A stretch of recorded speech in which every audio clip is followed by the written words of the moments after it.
নিজের একমাত্র সন্তানকে সুস্থ অবস্থায় দেখে ইন্দিরা দেবীর মন শান্ত হলো। কিন্তু বিপদ যে এখনো পুরোপুরি কাটেনি, সেই নিয়ে তিনি বেশ চিন্তিত। সেই সাথে প্রবালও খুব ভালো করেই জানে এই বিপদের মূলে ঠিক কে রয়েছে। কেমন লাগছে ধারাবাহিকটি একটু মন্তব্য করে জানাবেন প্লিজ, তাহলে পরবর্তী পর্বগুলো পাঠ করতে উৎসাহ পাব। পরদিন ভোরে ঘুম ভাঙল প্রবালের, কারণ বাইরের দরজায় কড়া নাড়ছেন ইন্দিরা দেবী। এলিনা তখনও ঘুমাচ্ছে, তাই প্রবালের এলিনাকে জাগাতে ইচ্ছে করল না। কারণ প্রবাল জানে এই বাড়িতে আসার পর থেকে মেয়েটার উপরে কি অসম্ভব চাপ যাচ্ছে। ভোরের হাওয়ায় ঠান্ডা লাগছিল এলিনার, তাই প্রবাল এলিনার গায়ে চাদরটা টেনে দিয়ে দরজা খুলল। দরজা খুলেই দেখল উদ্বিগ্ন মুখ নিয়ে দাঁড়িয়ে আছেন ইন্দিরা দেবী। ইন্দিরা দেবী এগিয়ে এসেই প্রবালকে জড়িয়ে ধরলেন। এর কারণ প্রবাল বুঝতে পারল না। মায়ের এমন আচরণ দেখে জিজ্ঞাসা করল, কি হয়েছে মা? তোমায় এমন দেখাচ্ছে কেন?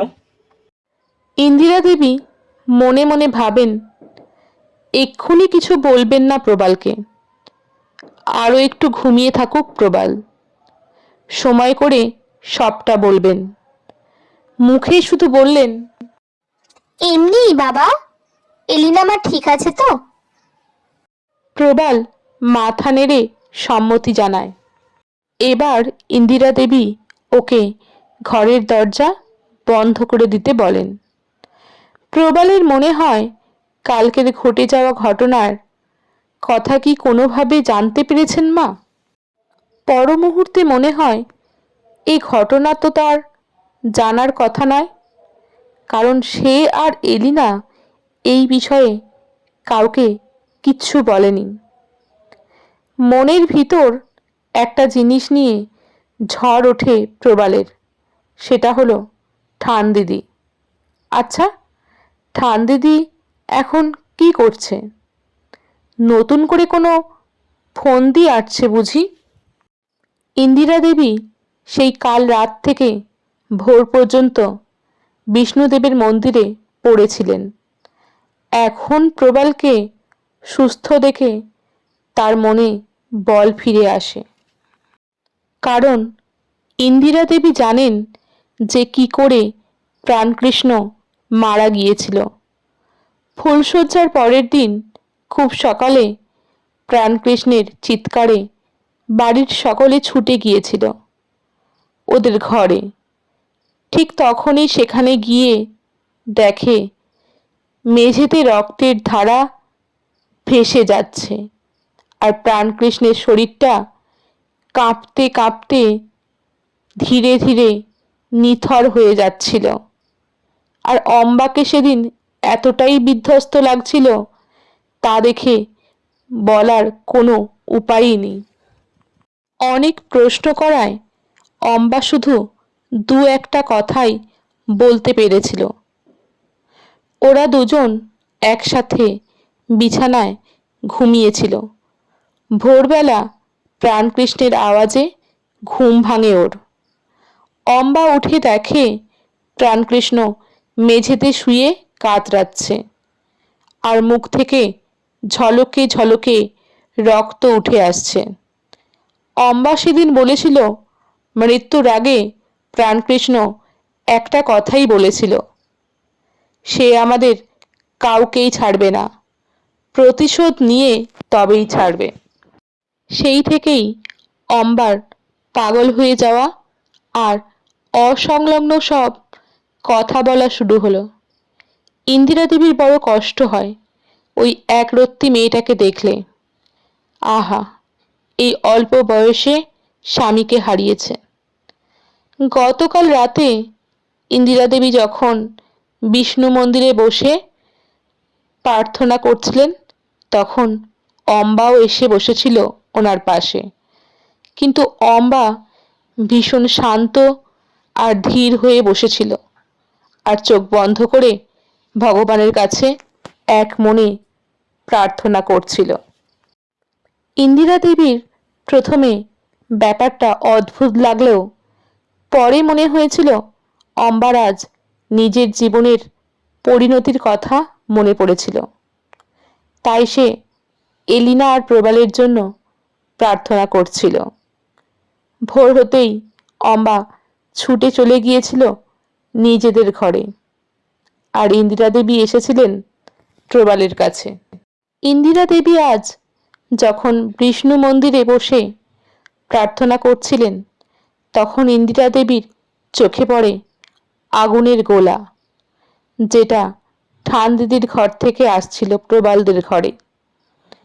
সেই ঘটনায় তিনি বড় চিন্তিত ছিলেন, কিন্তু পরে মনে হয়েছিল পুণ্যাত্মা ঠান দিদি হালদার বংশকে রক্ষা করার জন্য নতুন কিছু করছেন, তাই তিনি ঠান দিদির উপর আস্থা রেখে বিষ্ণু মন্দিরের সামনে প্রদীপ জেলে বসেছিলেন।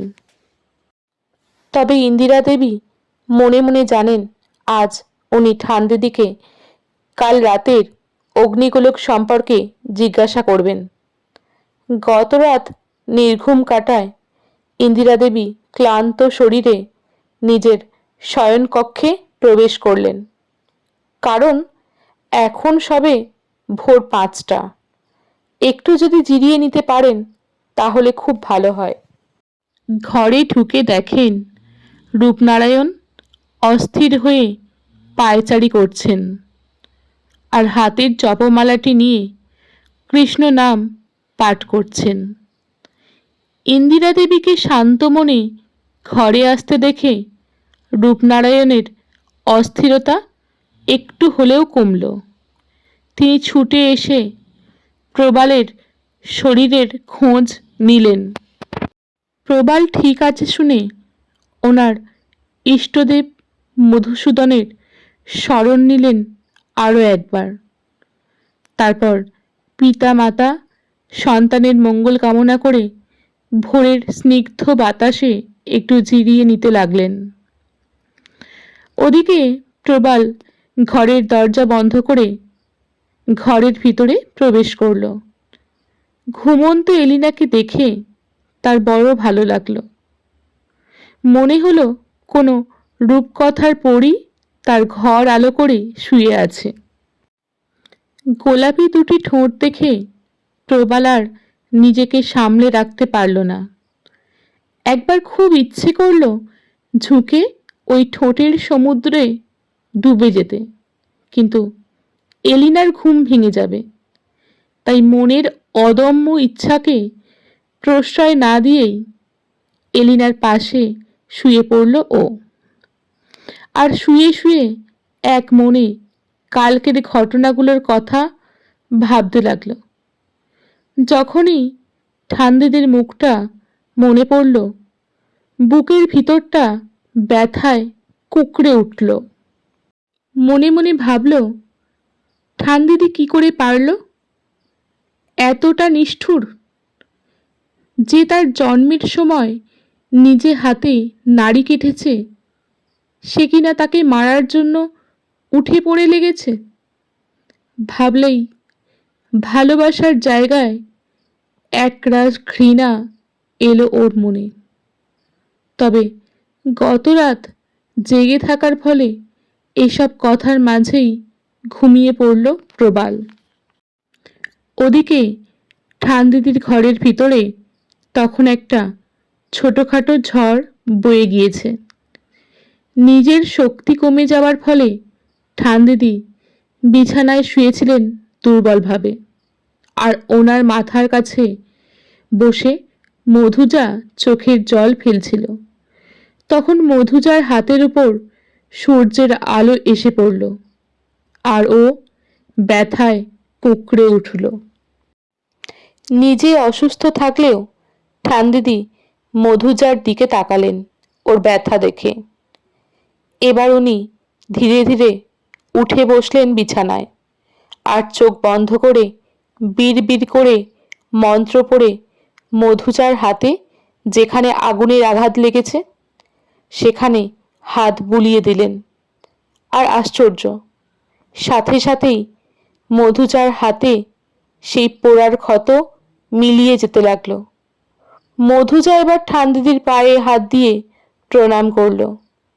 এবার ঠানদিদি মধুজার সাথে পরবর্তী পরিকল্পনা নিয়ে খুব ধীর গলায় আলোচনা করতে লাগলেন।